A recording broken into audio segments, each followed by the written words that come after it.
Okay, well, so what are the words? What words sum up this opera? Fizzy, sophisticated, very childlike, yet very adult.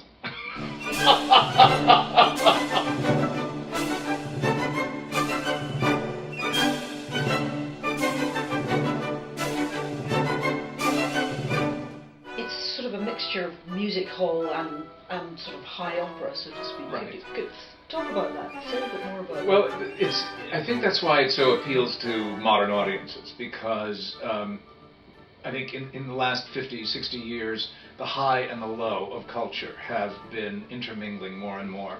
And in that sense, La Toile was kind of groundbreaking.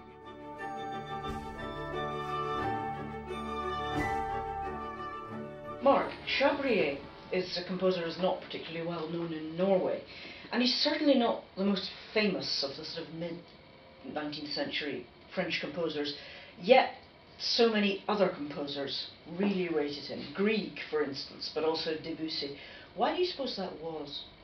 Yes, Stravinsky was a huge fan as well. I think there's an appreciation of his orchestral writing, which is exquisite, very, very sensitive and very thoughtful.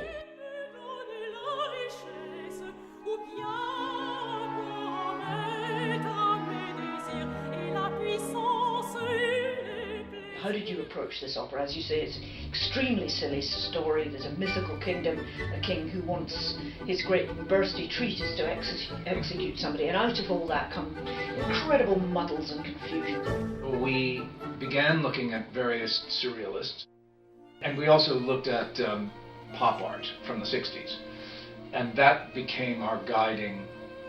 We saw something in that. Andrew Lieberman, the set designer, and I began to see something in that could pull us in the right direction for this piece. And then Constance Hoffman, the costume designer, put inside this box these doll-like creations that are really 19th century Parisian, and it's the meeting of those two ideas, sort of much more sophisticated modern art and the old-fashioned Toulouse-Lautrec.